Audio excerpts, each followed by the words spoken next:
আজকে আমি যে প্রসেসে রুটি তৈরি করব, এই প্রসেসে কেউ যদি ফার্স্ট টাইম রুটি তৈরি করে আশা করছি 100% সফল হবে। কারণ সেদ্ধ আটার রুটি তৈরি করার জন্য সবার প্রথমে ডোটাকে পারফেক্টভাবে রেডি করে নিতে হয়। ডো পারফেক্ট না হলে কিন্তু রুটিও পারফেক্ট হয় না। তো ডোটাকে কিভাবে পারফেক্টভাবে তৈরি করবেন এই জন্য একটা মেজারমেন্ট মনে রাখতে হবে। অর্থাৎ আপনি ঠিক যতটুকু পানি নেবেন ঠিক একই কাপে মেপে ততটুকু আটা বা ময়দা নিয়ে নিতে হবে। কোনো কম বা বেশি করা যাবে না, এতে করে কিন্তু ডোটা পারফেক্ট হবে না। আমি প্রথমে 2.5 কাপ আটা মেপে নিয়েছি, তারপরে একই কাপ দিয়ে 2.5 কাপ পরিমাণ পানি একটা কড়াইয়ে নিয়ে নিয়েছি। পানি ফুটে উঠলে 1 চিমটি পরিমাণ লবণ দিয়ে দিয়েছি। তারপর চুলার আঁচটা কমিয়ে মেপে রাখা আটাটা ঢেলে অনবরত নেড়ে ডোটাকে রেডি করে নিয়েছি। ডোটা অবশ্যই রেডি হয়ে যাওয়ার পর 5 মিনিট ঢাকনা দিয়ে ঢেকে রাখবেন, এতে করে ডোটা আরও ভালোভাবে সিদ্ধ হয়ে যাবে। এ পর্যায়ে পারফেক্ট একটা টিপস দিচ্ছি, এই টিপসটা ফলো করলে কিন্তু জাদুর মতো একটা কাজ করে। অর্থাৎ হাতের মধ্যে অল্প একটু তেল নিয়ে 2 হাতে ভালোভাবে মাখিয়ে নিচ্ছি, এতে করে ডোটা খুব সুন্দর মসৃণ হয় এবং হাতের মধ্যে একটুও লেগে যায় না। অল্প সময়ের মধ্যে ডোটা সুন্দরভাবে রেডি হয়ে যায়, ডোটাকে বেশি সময় মথে নিতে হয় না। তো দেখতে পাচ্ছেন আমি ডোটাকে ভালোভাবে মথে নিয়েছি। এখন একটা বোলের মধ্যে অল্প পরিমাণে আটা ছিটিয়ে দিচ্ছি, আর ডোটাকে আমি ছোট ছোট করে ভাগ করে নিয়েছি।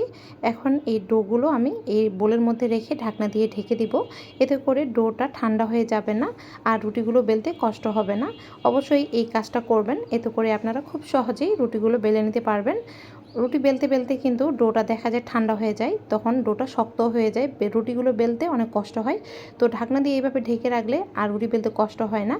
তো এখান থেকে আমি একটা ভাগ নিয়েছি, সামান্য পরিমাণে আটা ছিটিয়ে আগে একটু মুথে নিচ্ছি, এতে করে রুটিটা তৈরি করলে রুটিটা ফেটে যাবে না, রুটিটা খুব সুন্দর মসৃণ হবে। তারপরে একটা বেলুন দিয়ে আমি রুটিটা বেলে নিচ্ছি। তো আপনার ডো পারফেক্ট হলে আপনি ইচ্ছে মতো রুটিটা তৈরি করে নিতে পারবেন, যতটা সম্ভব পাতলা করে নেওয়া যায়।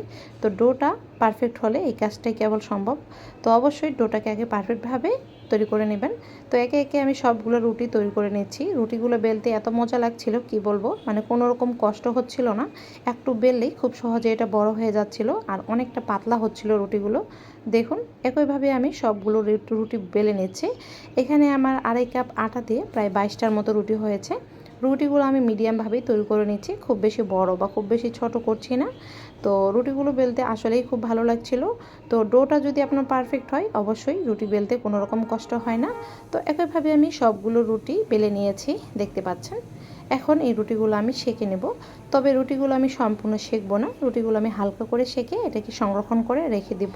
আর হালকা একটু সেঁকে রুটিগুলো সংরক্ষণ করলে এটা একটার সাথে একটা লেগে যায় না, মোটামুটি 1 সপ্তাহের মতো ভালো থাকে। আর সেঁকে না নিলে এমনি যদি রেখে দিতে চান সেক্ষেত্রে কিন্তু রুটিগুলো থাকবে না, একটার সাথে একটা লেগে যাবে। তো হালকা একটু সেঁকে নিয়ে এইভাবে রেখে দিবেন। তো প্রতিটি গৃহিণীর জন্য সকালবেলাটা অনেক চাপের হয়, নাস্তা রেডি করা আবার সকালে রান্না বান্না করা সব কিছু মিলিয়ে অনেক চাপ থাকে। তো এইভাবে আপনার রুটিগুলো হালকা করে সেঁকে নিলে জাস্ট সকালে বের করে 2-4টা যার যতটুকু প্রয়োজন সেঁকে নিয়ে আপনারা পরিবেশন করতে পারবেন খুব সহজে। তো আমি একইভাবে সবগুলো রুটি সেঁকে নিয়েছি এবং একটু ছড়িয়ে ছিটিয়ে রেখেছিলাম। রুটিগুলো যখন পুরোপুরি ঠান্ডা হয়ে গেছে তখন আমি একটা বোলের মধ্যে নিয়ে নিচ্ছি, রুটিগুলো আমি রেখে দিচ্ছি এবং উপর থেকে ঢাকনা দিয়ে ঢেকে দিচ্ছি। এইভাবে মোটামুটি আপনার 1 সপ্তাহ ভালো থাকবে রুটিগুলো।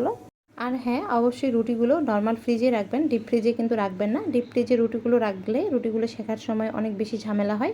তো এত ঝামেলার দরকার নেই, নর্মাল ফ্রিজে আপনারা 7 থেকে 10 দিনের মতো রেখে এই রুটিগুলো আপনারা খেতে পারবেন। তো আমি মোটামুটি 4 দিন পরে রুটিগুলো বের করে নিয়েছি, এখন আমি আপনাদেরকে সেঁকে দেখাচ্ছি।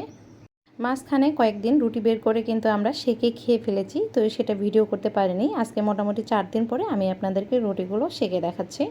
তো প্যানটাকে প্রথমে ভালোভাবে গরম করে নিয়েছি। রুটি জাস্ট 2 বার উল্টিয়ে নেবেন, এর বেশি কিন্তু উল্টানোর কোনো প্রয়োজন নেই। 2 বারে বেশি উল্টে নিলে রুটিটা কিন্তু শক্ত হয়ে যাবে। জাস্ট প্রথমবারে দিয়ে একটু ভালোভাবে সেঁকে নেবেন, যখন দেখবেন একটু ফুলে উঠছে সে পর্যায়ে রুটিটা অপর পাশে উল্টিয়ে দিবেন এবং দেখবেন সাথে সাথে রুটিটা টুপির মতো ফুলে যাবে। তো এইভাবে সবকটা রুটি আমি সেঁকে নিচ্ছি। রুটিটা কিন্তু 2 বারের বেশি কখনোই সেঁকবেন না, এতে করে রুটিটা শক্ত হয়ে যাবে। প্রথম পর্যায়ে রুটিটাকে প্রথমে ভালোভাবে সেঁকে নেবেন, যখন দেখবেন একটু একটু করে ফোলা ফোলা শুরু করছে ঠিক সেই পর্যায়ে উল্টিয়ে দিবেন। তারপরে দেখবেন রুটিটা একেবারে টুপির মতো ফুলে গেছে। তো এইভাবে রুটিগুলো সেঁকে নিলে রুটিগুলো তুলতুলে নরম হয় এবং সারা দিন পর্যন্ত সফট থাকে। তো একইভাবে আমি সবগুলো রুটি সেঁকে নিয়েছি। আজকে মোটামুটি 5টার মতো রুটি আমি সেঁকে নিয়েছি, বাকিগুলো আবার আমি রেখে দিয়েছি। তো রুটিগুলো দেখুন কেমন হয়েছে। তো আশা করছি রেসিপিটি আপনাদের কাজে লাগবে এবং ভালো লেগেছে। রেসিপিটি ভালো লাগলে প্লিজ একটা লাইক দিয়ে দিবেন এবং চ্যানেলটিকে সাবস্ক্রাইব করে রাখবেন। যারা এতক্ষণ সাথে ছিলেন সবাইকে ধন্যবাদ।